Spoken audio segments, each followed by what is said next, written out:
I'm sorry. Welcome to meeting number 15 of the House of Commons Standing Committee on Official Languages. The committee is meeting for the first hour on its study of challenges of the Parliamentary Interpretation Service in the context of COVID-19 pandemic. The second hour of the meeting will be dedicated to committee business in camera. To ensure an orderly meeting, I would like to outline a few rules to follow. Pour ceux et celles qui participent. For those who are participating in the meeting remotely, I would like to remind everyone that screenshots or taking photos of your screen are not permitted. And I would also like to highlight the fact that this was mentioned by Speaker Rota on September 29th, 2020. Members and witnesses may speak in the official language of their choice. Interpretation services are available for this meeting. At the bottom of your screen, you have the choice between Floor, English, or French. Before speaking, click on the microphone icon to activate your mic. And when you are done speaking, please put your mic on mute to minimize any interference. Also, a reminder that all comments by members and witnesses should be addressed through the chair. When speaking, please speak slowly and clearly. Unless there are exceptional circumstances, the use of headsets with a boom microphone is mandatory for everyone participating remotely. Should any technical challenges arise, please advise the chair. Please note that we may need to suspend a few moments as we need to ensure all members are able to participate fully. Participating in person, masks are required unless seated and when physical distancing is not possible. Should you wish to get my attention, signal the clerk or with your hand gesture. Should you wish to raise a point of order, please activate your microphone and indicate to me clearly that you wish to raise a point of order. Now I would like to wish the warmest welcome to our witness. Mr. Christophe Stahl, qui est maître de He is Senior Lecturer and Research Fellow at the Conference Interpreting Program of the University of Heidelberg. Stahl, you will have 7.5 minutes for your allocation. And before the end, I will show you that 1 minute is remaining. And if you see the red carton, it means that it's over. So you have 7.5 minutes. So Mr. Stahl, welcome and good evening. Monsieur le Président, Mr. Chair, committee members, thank you for inviting me to speak with you this afternoon. French, you will probably understand why I feel more comfortable addressing you in English. I hope my colleagues weren't confused by this. Well, thank you for inviting me to speak with you this afternoon. It's a great pleasure to be with you and to try to help to find solution in this topic, which is very close to my heart. Lawmakers and interpreters worldwide have had to adapt to COVID lockdowns and restrictions, and after an initial phase of ad hoc solutions, now interpreting hubs have been set up in a joint effort of language services advised by sound engineers and interpreters. Now, as part of the body of knowledge established in sound engineering, psychoacoustics, interpreting studies, and other fields, the parameters which impact the quality of sound and thus also directly connected the interpreting quality are well understood and documented. Now, ISO standards describe the minimum requirements under which interpreters can work reliably and safely. And they've been agreed between equipment manufacturers, sound engineers, audiologists, and professional organizations such as VKD, ATA in the US, and IEC worldwide. Mr. Stoll, Yes? excuse me to interrupt you. Could you lift up a little bit your microphone? This better? Again, a little bit. Okay. Please. Yes. All right. Okay. I think it's okay right now. Thank you. Go ahead. Thank you. Sorry to interrupt. Heidelberg University hosts one of the most venerable MA conference interpreting training and research programs, and interpreters are trained in 8 working languages for EU institutions and federal ministries in Germany. COVID lockdowns, however, have forced a large share of the more than 60 classes and conferences per week online, prompting researchers, trainers, and administrators to investigate the current platforms and options.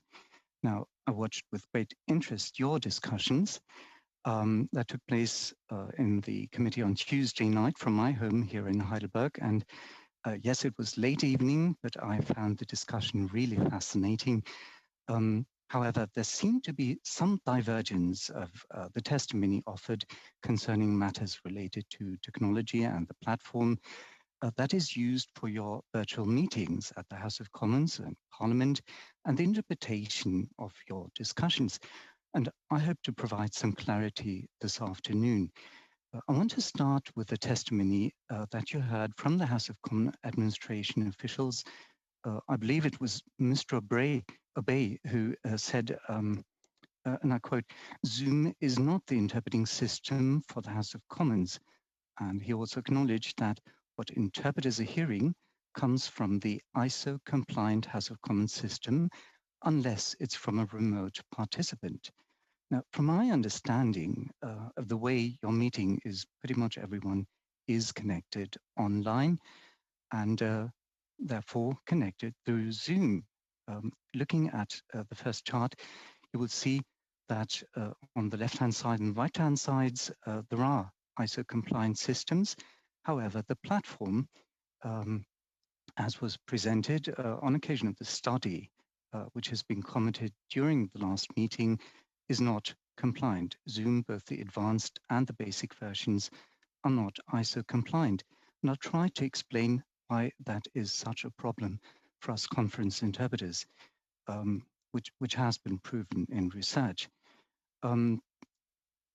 Sound information that is lost in one of the links connecting the speaker with the interpreters cannot be reconstituted, cannot be added later on.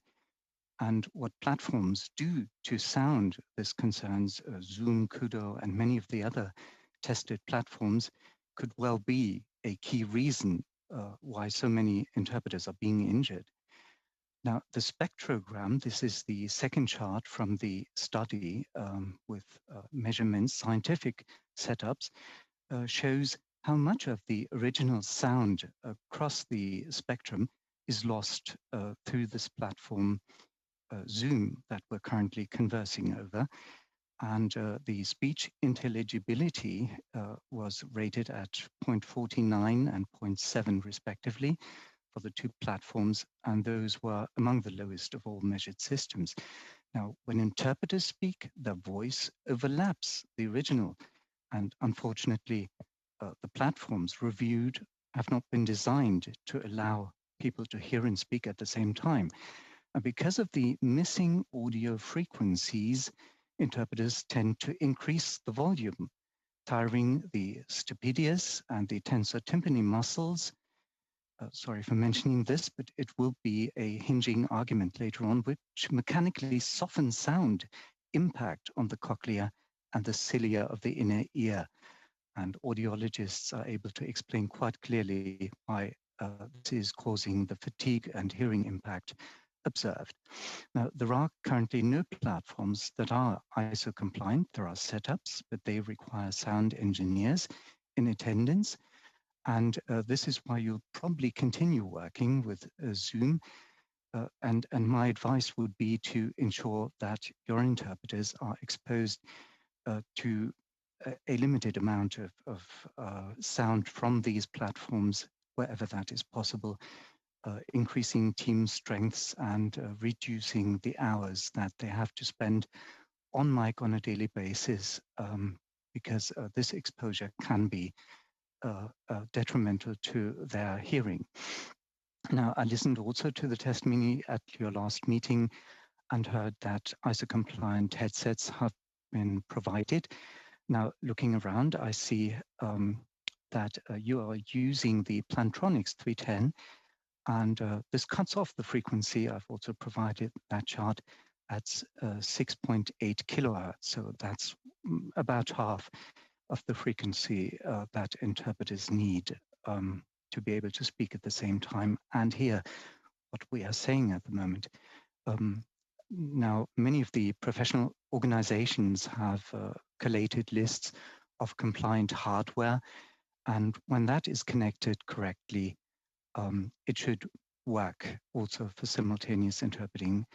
But I would recommend continuing to pursue the precautionary principle. I have to stress that Canada has become quite famous for doing the right thing in this difficult situation and is in the limelight of attention of researchers and conference interpreters worldwide. And we've been very impressed by the good path pursued here. And I've now tried to present these sometimes complex issues as clearly as I can. And of course, I'll be happy to take any questions and to try to answer them as best I can. Thank you. Thank you very much, Mr. Stoll. That was great with the time. So now we're going to start with a round of questions. And the first one is for 6 minutes. And Mr. Généreux, MP Généreux, will have to ask the first question. Go ahead, Monsieur Généreux. Merci. Thank you very much, Mr. Chairman. Mr. Stoll, thank you very much for being here with us today. So, unfortunately, we don't have a lot of time today, but I listened in French, which I don't usually do. In fact, I don't do it generally. I've listened to a lot of English, and I learned it from an early age, so I find it easy to understand.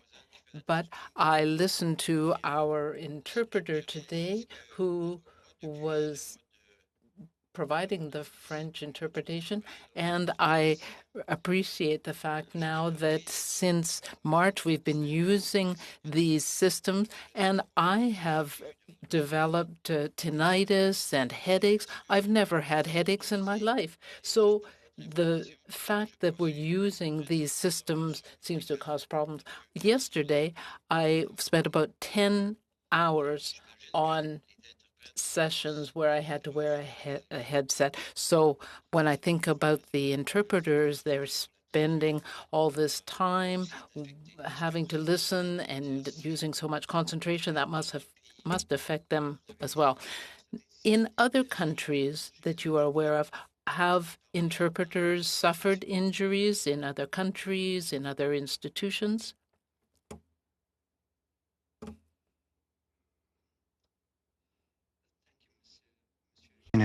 For your question.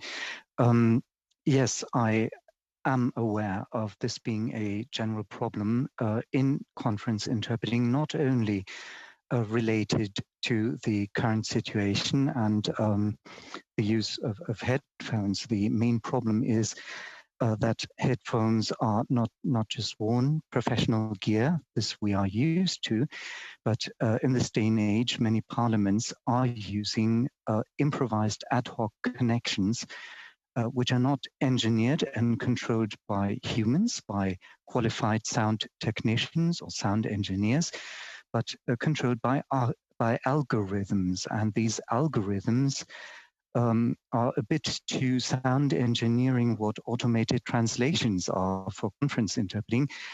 It seems to work, but it comes with a lot of distorted sound. Okay. And this distorted sound is what causes headaches.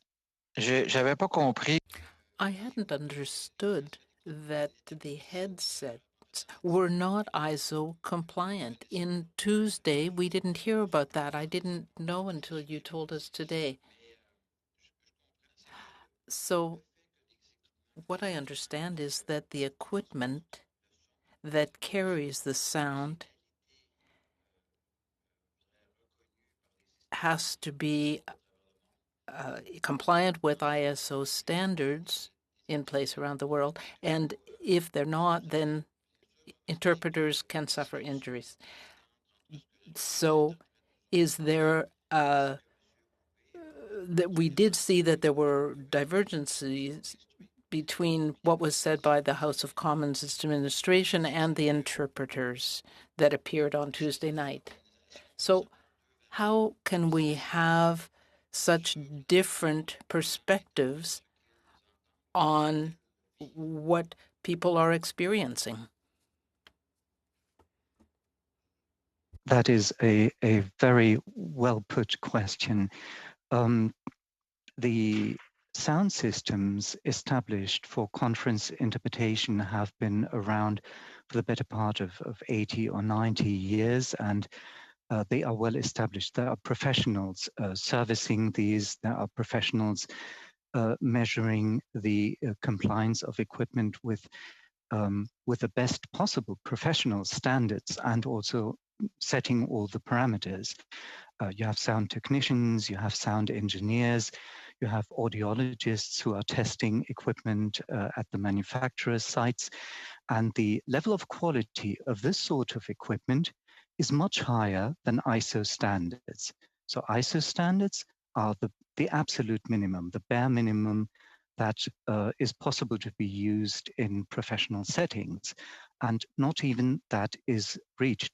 Now, the administration officials have rightly pointed out that your House of Commons interpretation system, which I personally have not seen and cannot assess, I know that Bosch consoles are used, which are very good, is very good and complies with all requirements. However, the connection to the outside seems to be the issue. So dialing in through the platform Zoom, this is where the quality falls down. Merci. Thank you, Mr. Stoll, for that answer. I understand that you teach translation. I'm sorry? You have 1 second. So I will leave the time to my colleagues. Thank you very much. The time goes quickly for sure. And now we will go to Mr. Duguid and Ms. Lalonde for 6 minutes, please. I was sharing my time with Ms. Latanzio. I would like to do that if she is willing. And let me thank Mr. Stoll for appearing before us today. But let me also take the opportunity to thank our interpreters for their good work and for allowing us to do our good work. I know we all feel that we need to do everything we can to improve working conditions. Mr. Stoll, you rightly saw the divergence in testimony yesterday. I think you'd agree we're all doing our best in this new COVID world.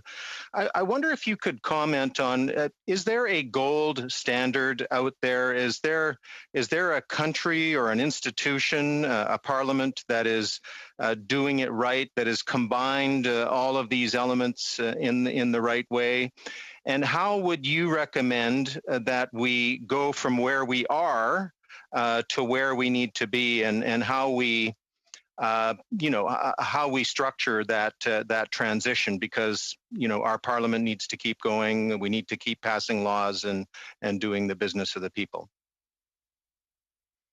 Absolutely. I entirely agree that everyone involved has been putting in their best efforts and trying to keep things moving and trying to keep people in a position to be able to work. And interpreters are always trying to make do with what they have and keeping people in touch. And I have to admit, I work in training. I'm an independent interpreter. I work freelance. But I know what parliaments around the world are doing only from colleagues who work there, who also teach on our program. I do know that there is a synchronized VPN, which is different from the system which all major teleconference platforms are using. But you would have to get in contact with the sound engineers to set up a system. And this can be quite expensive. And from what I've heard during COVID lockdown, you cannot install interpreting hubs where you are. You cannot travel at all from home, which is the same here in Germany at the moment. So I'm afraid we'll have to make do with the non-ISO compliant platform. And my urgent appeal would be to please keep team strengths up and exposure time as low as possible. What we've done here at our training institute is we've stopped streaming recordings to students altogether because we're afraid that it will cause hearing damage. There are enough indications of that.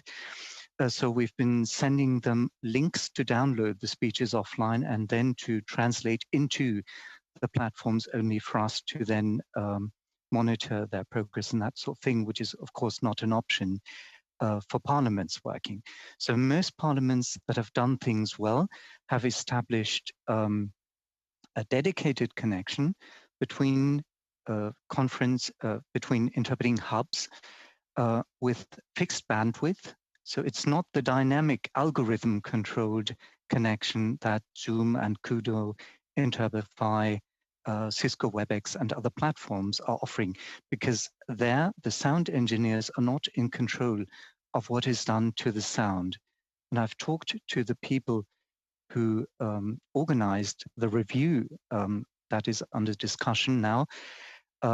And the engineers said they had to talk on the phone directly to the people controlling the software platform. Zoom, for instance, or Kudo required a retest because they adjusted parameters manually, which the algorithms had pretty much messed up from a measuring point of view. And with that new set of parameters, it worked halfway decent. But still, it's a stopgap. It's an emergency solution. Thank you. Thank you. Mhm. Patricia.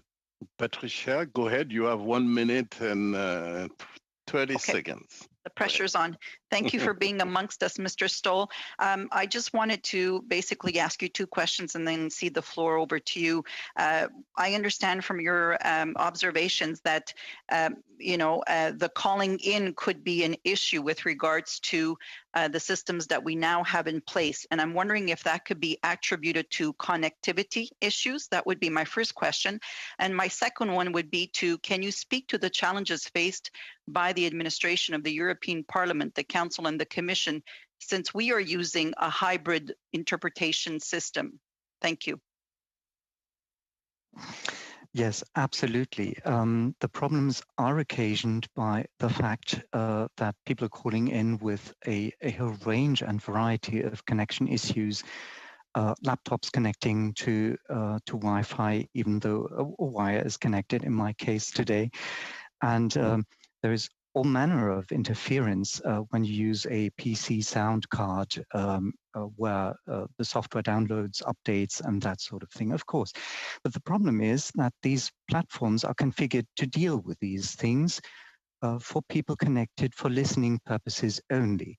So the algorithms are doing an excellent job dealing with faulty connection quality and keeping the connection going for purposes of listening only.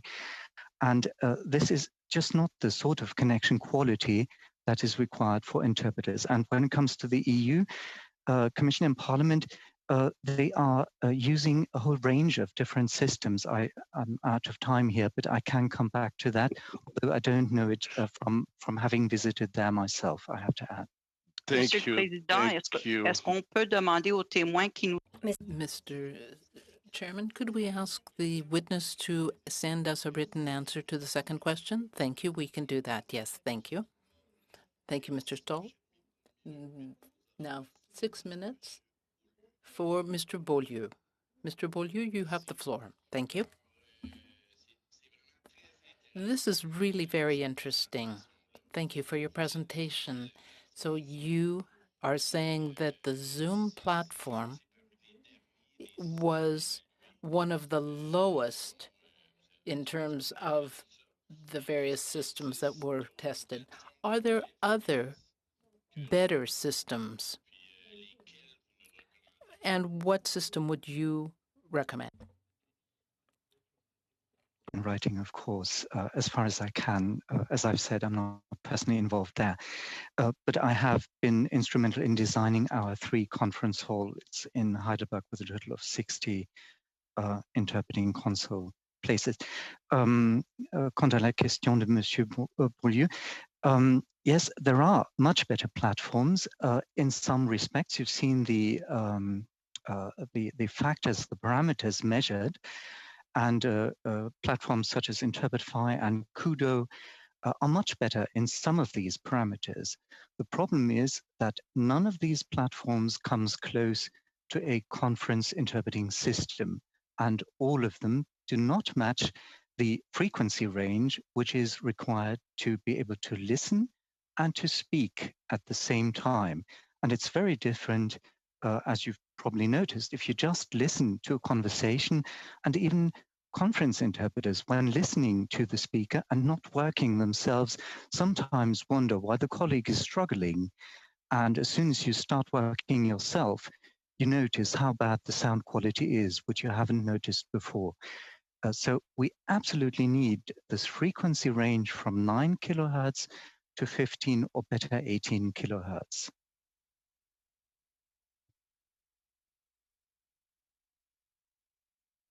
Même si aucun Even if no platform meets the standards, it is perhaps still important to use the best platform.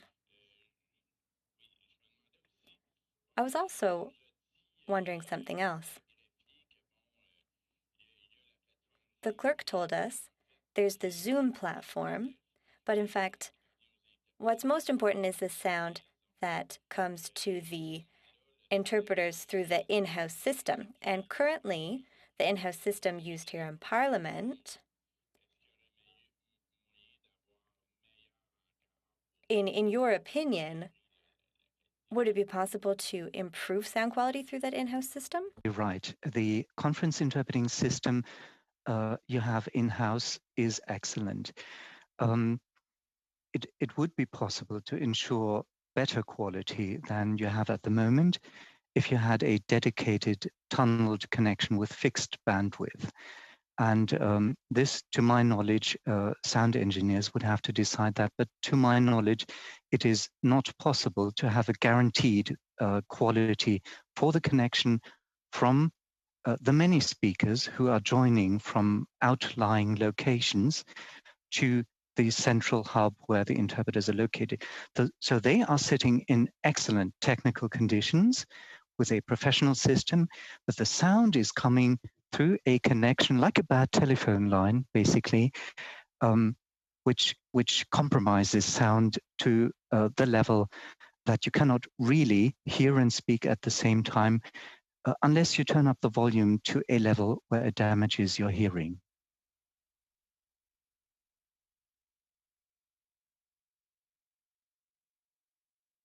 Donc, si je comprends bien, selon... So, if I'm understanding, based on what you know, the sound system in Parliament is high quality, but it could still be improved. I suppose, as everywhere else in the world, in parliaments around the world, designed by sound engineers and measured by professionals, and was designed for simultaneous interpreters. But the chat and video systems and telephone lines are not designed. I mean, have you tried speaking to somebody at the same time as listening to a mobile phone conversation, for instance? You will simply interrupt the other party. So it's simply not possible to listen and speak at the same time. And that's part of the problem. And the systems are excellent. I like and use Zoom on a daily basis for all sorts of purposes, but I cannot work on it as a simultaneous interpreter. It's a very good system, but it's designed to cope with very bad connection quality.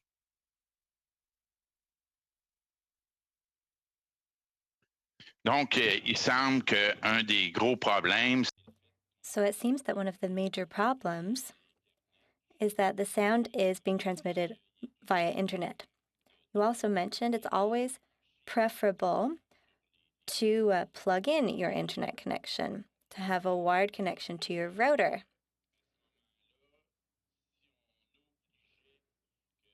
In that case, if we were to make it mandatory for MPs participating in debates to use a wired connection, that also could improve conditions for interpreters, correct? 20 seconds, please.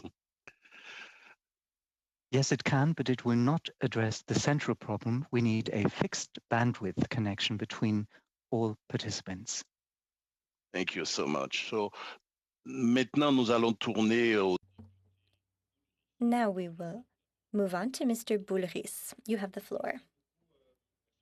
Thank you very much, Mr. Chair, and thank you to Mr. Stahl for being with us tonight. Thank you also for having taken the time to listen to the testimonies on Tuesday. I find it commendable that you took some of your personal time to listen to that. I must admit, after Tuesday's meeting, I was somewhat confused because we were presented with two versions of the facts that were contradictory.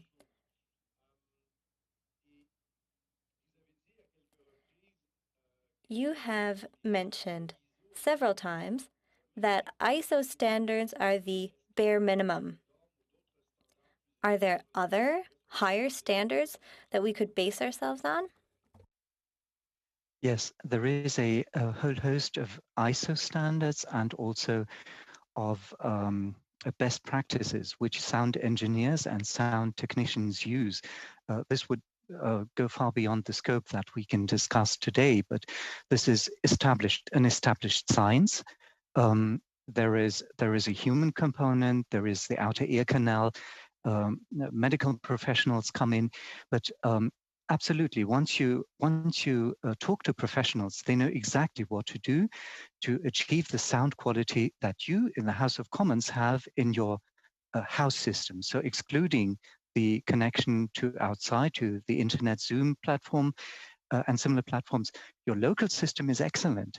And if we could achieve that sort of quality level, that would be far beyond the standards set in the ISO minimum standards for what we absolutely need to be able to work at all. Monsieur Stahl, si tous les... And Mr. Stahl, if all of the equipment in the House of Commons system are compliant with ISO, even if that's the bare minimum, why are you saying that the audio chain is not compliant with ISO standards? The system that connects the House of Commons system to where you are currently located, where you're speaking from, that goes over the internet. And there is a way to connect over the internet with a good quality, but that's quite expensive. You cannot do that using normal routers. And you need the hardware on both sides that ensure an encrypted connection at a stable sound quality across the internet. It is possible, but you need sound engineers and not algorithms to do that. Okay. Vous avez indiqué tantôt que... Okay. And earlier, you said that one of the short-term solutions would be to reduce exposure time for interpreters to Zoom's toxic sound, because that leads to cumulative effects.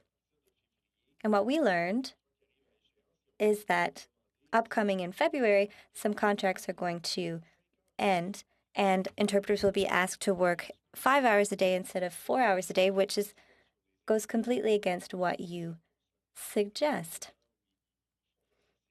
because interpreters will be exposed to toxic sound for longer. I cannot use that sort of term, toxic sound. Okay. As an interpreter, I'm absolutely with you. I have been raging at sound quality and what it does to my hearing. As a researcher, I have to say it depends on the exact conditions, on the amount of damage inflicted on people's hearing. And in the worst case of people connected through Wi-Fi with a non-ISO compliant headset or their laptop microphone, and interpreters being my age or above, were the muscles which I've described in my opening statement, have weakened anyway, and age-related hearing deterioration setting in and that sort of thing. You can have hearing damage from 1 hour of listening too loud, but that would have to be investigated by medical professionals. These studies are still outstanding for precise settings in conference interpreting, but we have a plethora of studies available to us from similar settings that indicate very strongly that a suspicion is justified that this causes damage. So as you're in the limelight and as you are a role model in so many senses, but also in the way you have managed this very difficult situation, as opposed to many other parliaments and institutions, I have to add, there are much more problematic settings around that I've heard of. So increasing the working time, the exposure time is absolutely the wrong signal to send. And I do feel that the precautionary principle would be advisable. Ben ça tombe bien, monsieur. Well, that's a good segue, Mr. Stahl, because my next question is regarding the fact that the Translation Bureau should use the precautionary principle. We hear that term in the health realm, and you ended your answer with that, so I'm pleased you brought it up. That's exactly where I was headed. So I will give the floor back to the chair. Thank you very much for your cooperation. I was looking at my timer. Now we will move on to round 2 of questions. Last round of questions. And the first one, we're going to start for 5 minutes with Mr. Blaney. Merci. Thank you very much, Mr. Chair. And I would also like to share my time with my colleague, Mr. Dalton.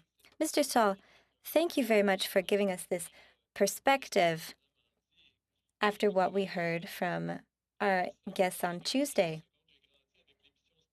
I would like to say that I grew up with Star Trek, the show, and when we look back at that today and we're all meeting on screen, it's amazing, but it does pose certain problems, especially linguistically when it comes to interpretation. In your speech, something struck me in particular.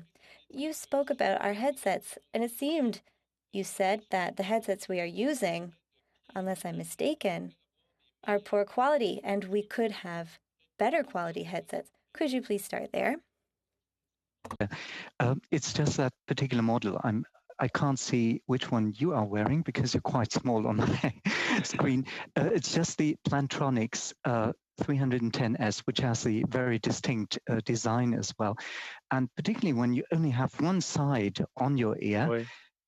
It can be, I mean, it's not suitable for interpreters, and it's not very good for listening either, because you're putting load on only one eardrum and also on the rest of your hearing.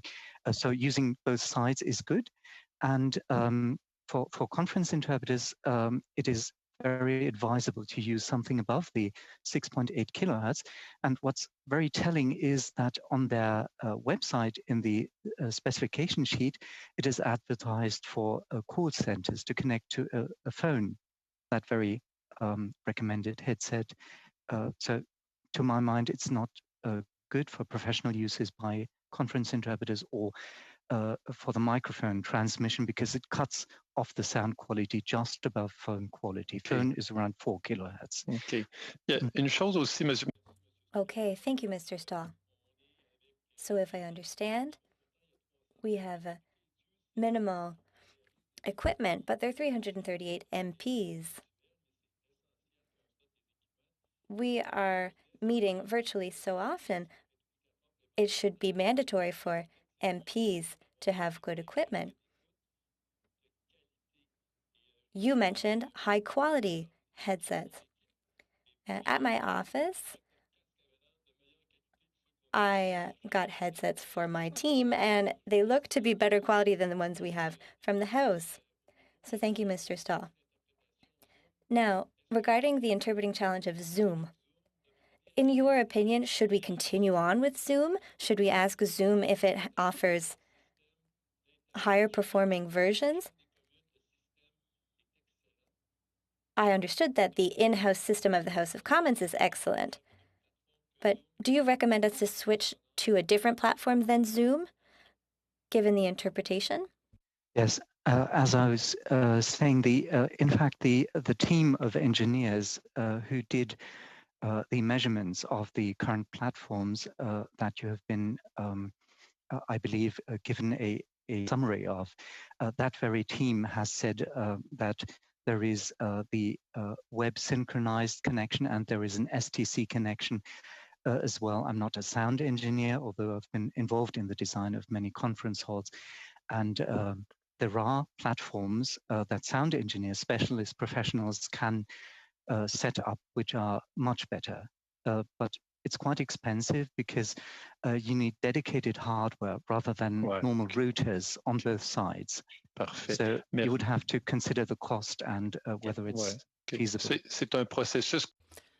This is an ongoing process, and of course, we're not going to solve all the problems today. I want to share the little time that I have left with Mr. Dalton. Mr. Dalton, you have 1 minute and 40 seconds. Mr. Stahl, and just on a personal note, I was born in Baden-Suligen, the Canadian Forces Base, just next to Heidelberg, and I have a brother and sister born in Heidelberg, so beautiful country. So considering Canada, we have, you're talking about the platform so much, and you're mentioning about internet connections. It's a major problem. When you go up north, when you're in the rural areas, the platforms that you mentioned, would they make a difference as far as, does rural connectivity, does internet connectivity play a big part? That would be one question. And then the second question would be on the aspect of the visual, because I mean, here we're focusing obviously on interpreters. So do these other platforms you recommend also, are they good visually? Because that's really an important part for us as far as MPs, as far as be able to get our message across in the House and elsewhere. There are all kinds of systems. The main thing about the dedicated systems where the parameters can be set manually by technicians is that you can set priorities. For instance, when you say there are conference interpreters involved, you can set audio as a priority and lip synchronicity, for instance, and you can set them to not be quite as precise when it comes to the rendering of the background. And I'm not a sound engineer or an IT person, but I know that they have all sorts of settings available. But you're always as good as the connection is. There are limits, of course, to what these systems can do. When you're sitting in a hut in the middle of nowhere, obviously your connection won't be as high performance as others. I'm sorry if I went over time. Thank you, Mr. Stahl. And pour les 5 prochaines minutes. 5 minutes now for Mr. Arsenault and Ms. Martinez-Ferrada. Thank you, Mr. Chair. You can take, you have to interrupt me after 2.5 minutes. Virtually, we're happy to have you with us tonight. Listen, I think I'm more lost than I've been, but on a technical part of this discussion. So we have to realize that in Europe, in North America, we're using this Zoom platform more than often. And so it makes me think and conclude that all interpreters in the Western countries are suffering because of the poor quality of the system that is used. It's all across the Western countries, are mainly used across. Am I correct when I say that? Speaking of the platform, Zoom platform are the equivalent of Zoom platform. Yes, the internet-based platforms with automatic adjustment of parameters by algorithms are a huge problem for conference interpreters as a category of software. Yes. Okay, and it's not only in Canada; it's in European countries as well. Am I correct? It depends to some extent on the connection quality. So when you have a very fast broadband connection, it's of course less less dangerous to your hearing than with a bad connection. I understand that. I'm quick because I only have 2 minutes and a half, and I don't want to see the whip of the chair. If let's say that we were in the pandemic, it's a situation that nobody controls on this planet, and it's not the last day that we're going to have discussion like that with this platform and other kind of platforms. If we have a headset that like you're suggesting, if we have a good high speed connection directly connected to our device, our computer, and if people start to talk slowly like me, usually I do, is this something at first sight that can start to meet the minimum criteria with the Zoom platform? The engineers have given us a very clear answer. They measured a completely wired setup, and even Zoom Advanced, which is specified to reach 15 kilohertz, which is the absolute minimum we need, did not meet that threshold. So no, I'm afraid. It will help. Of course, everything we do will help. And the interpreters will, us all, will just have to suffer through it, I'm afraid.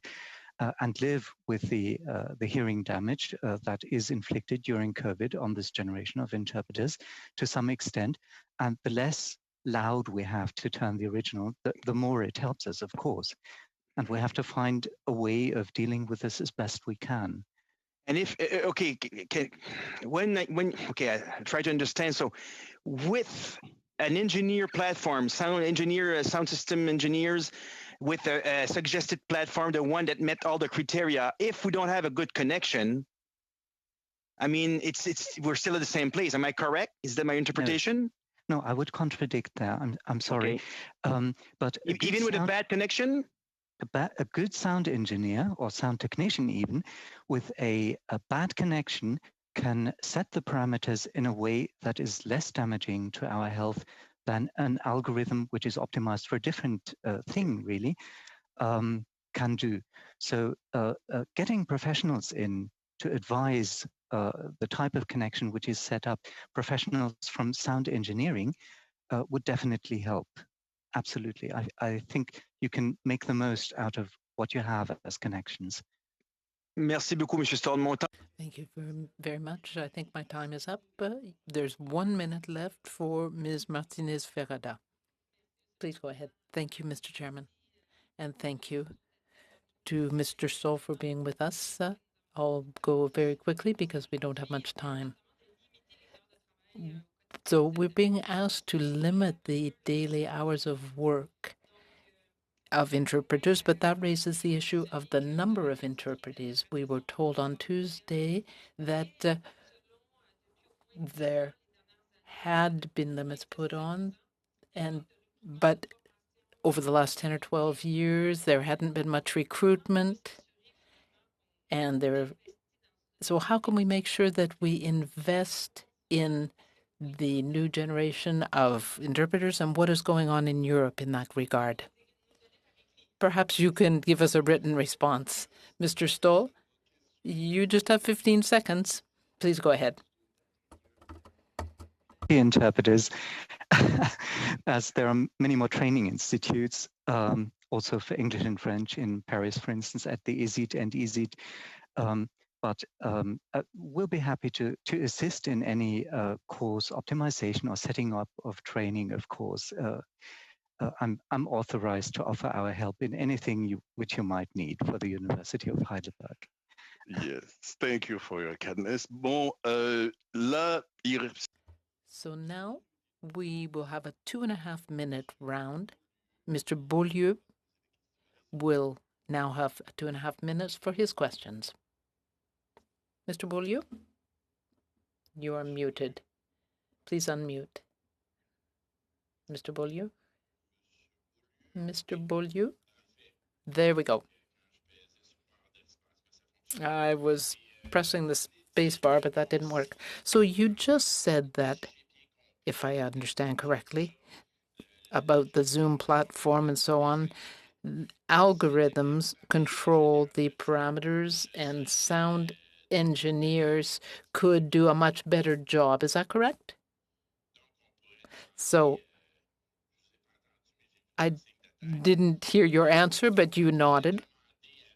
So we could ask Zoom to make adjustments by using sound engineers rather than algorithms. So that's one thing.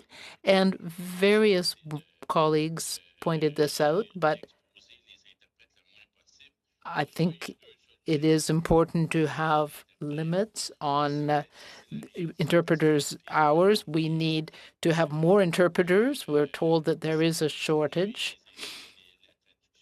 We can reduce the amount of interpretation. We know that things are going in the wrong direction for the moment. So we will need to work on that. So I would like to know whether, in your opinion, it is realistic to increase the number of interpreters. I don't know if you can really answer because you are in Europe, and I don't know if you have the same shortage there. Otherwise, well, another factor is that we must avoid speaking too quickly. Perhaps we should give people more time to speak. If we're told we only have 35 seconds, which is the case in question period, we have to speak very quickly. So maybe we need to allow for more time. Then there's the fact that people read. Do you think that it's true, or is that interpreters, 70% of interpreters have had injuries? And do you think that that justifies changes of the type that I was suggesting? Some solution will have to be found, because if we're stuck for another year with COVID, I'm no medical doctor, but I've followed this very, very closely as much as I can, and part of my PhD thesis was psychoacoustics and neurophysiology. What we haven't talked about is the brain damage, which is quite possible if the metabolism on the cortica, on the brain surface, is overtaxed, because we tend to activate very large parts of our brain surface in simultaneous interpreting. So there are quite a number of health concerns which medical studies have to investigate. And I feel nervous about the situation at the moment. I have no panacea or silver bullet, but there are plenty of interpreters in the US, for instance, in Washington and other locations. You might want to set up interpreting hubs to rope them in, or probably the Translation Bureau has solutions ready. I haven't talked to them. Okay, thank you, Mr. Stoll. That's all the time that we have. Last question with Mr. Bulris for 2 minutes and a half, please. Go ahead. Thank you very much, Mr. Chairman. Mr. Stoll, my colleague, Ms. Martinez-Ferrada, raised an issue, and I think she is quite right in saying that we haven't invested enough to recruit and train new interpreters. There seems to be a fairly drastic shortage. Do you think that this current situation indicates that we really need to take care of these human resources, because if they all have to go off on sick leave, then our very work will be jeopardized? I've only talked to some of your interpreters, but 70% of people are experiencing problem, and those are the ones they said during the Tuesday meeting as part of their study, who are working. Part of them can't work because they don't have childcare and that sort of thing. Absolutely, I would not ruin the health of the few people that are still really able to bear that load and to work under these conditions, because it requires a very robust technique and a very robust health to be able to function under these conditions. Yes, I agree. Et puis, Zoom as a platform was not designed to allow for people to speak and listen at the same time, which is the basic job of interpreters. When we talk about these injuries, these sound auditory injuries, are they temporary? Will people get better from them? A review of classes and mock conferences that there were both. There is trauma from a sudden sound, for instance, somebody dropping a microphone or putting down their headset. And also there is long-term degradation of hearing, which is both permanent and non-permanent. So the non-permanent type was experienced by our trainers, by me. I had to walk outside and hear the leaves rustle to confirm that my hearing was coming back after 2 90-minute sessions. And the students, after taking 2 20-minute turns during classes, reported on occasion of a questionnaire round we had before and after every session, they reported transient hearing loss as well from 2 times 20 minutes, which is much shorter than a conference interpreter typically works during a working day. And there is a well-founded suspicion of long-term hearing damage or degradation because of the higher listening volumes from other fields, not from conference interpreting, but from other studies with similar sound pressure levels. Thank you, Mr. Stoll. Mr. Stoll, merci. Point of order, Mr. President. Point of order, Mr. Chair. Go ahead, Mr. Généreux. I would like to ask all of my colleagues, if I may ask one last question that will just take 30 seconds.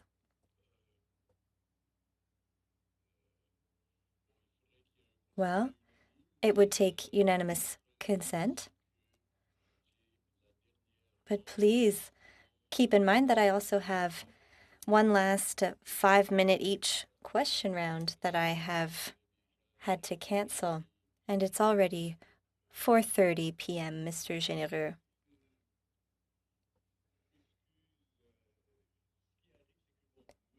I'm sorry. But keep in mind, too, that Mr. Stoll has promised to submit written responses to our questions.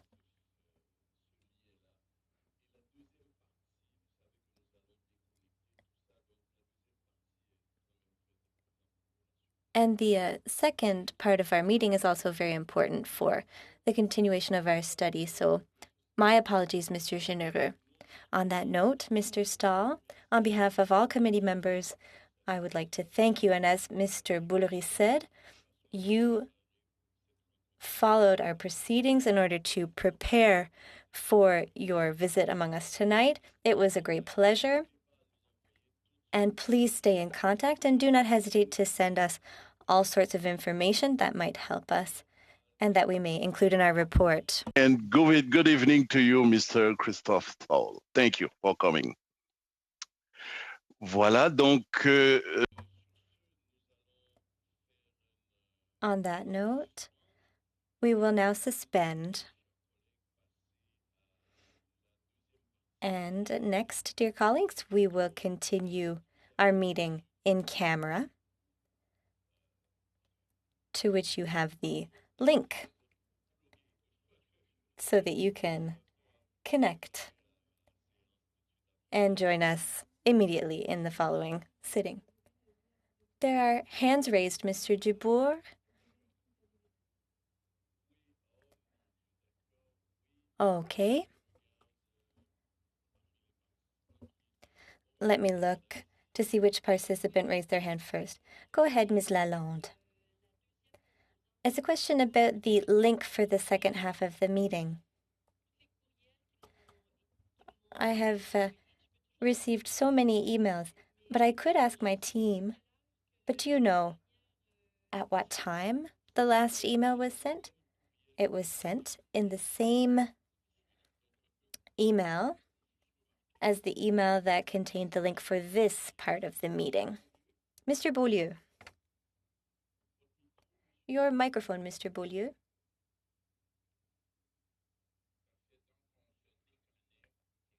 So we should disconnect and reconnect with the other link? That's right. Thank you. Mr. Blaney. Mr. Chair. I was just going to ask you to seek unanimous consent to be able to ask another question to Mr. Stoll. What I wanted to say also is that this subject is not finished, so we will have to come back to it. Yes, certainly. See you soon, colleagues.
you.